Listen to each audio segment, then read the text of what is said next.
कविता के विषय कलकत्ता में घटना भेल सबसे कविता के शीर्षक किछु दिन में बिसरि जेबै औरी किछु दिन में बिसरि जेबै औरी। पोथी में पढ़ै छलहुँ मनुष्य पहिले जानवर छलै। पोथी में पढ़ै छलहुँ मनुष्य पहिले जानवर छलै। एखुनका हालात देख लगैत अछि एखनो जानवरे। एखुनका हालात देख लगैत अछि एखनो जानवरे। मानवता के एहि तरहक हरास कलयुगक अछि त्रास। मानवता के एहि तरहक हरास कलयुगक अछि त्रास। बढ़ैत पाप विनाशक कारण दुर्गति में अछि संसार। दुर्गति में अछि संसार। विकसित विकासशील आ पिछड़ल विकसित विकासशील आ पिछड़ल सब समाजक सामाजिकता नष्ट भेल। सरकार ककरो रहो वा होई अपने सरकार तैं की। सरकार ककरो रहो वा होई अपने सरकार तैं की। भारत में एहि तरहक विभत्स घटना एहि धरा के लज्जित कैलक। भारत में एहि तरहक विभत्स घटना एहि धरा के लज्जित कैलक। से ई पहिल बेर नहि थिक बेर बेर कतेको बेर भेल अछि। काल्हि दिल्ली आइ कलकत्ता काल्हि कतौ आओर हेतै।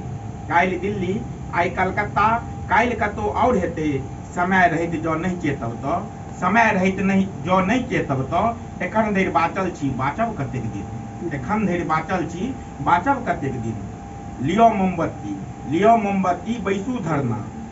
लिअ मोमबत्ती बैसू धरना कतबो करू जाम हड़ताल। लिअ मोमबत्ती बैसू धरना कतबो करू जाम हड़ताल।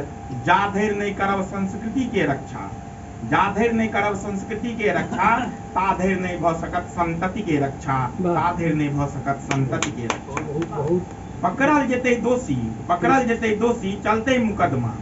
पकड़ल जेतै दोषी चलतै मुकदमा। किछु दिन जेल में छुटतै फिर बेल पर। किछु दिन जेल में छुटतै फिर बेल पर।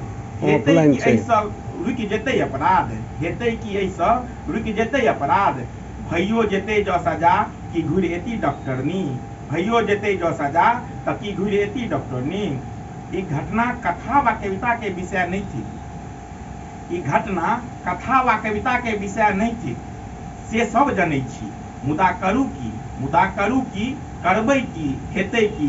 किछु दिन में बिसरि जेबै आओर की किछु दिन में बिसरि जेबै आओर की। वाह।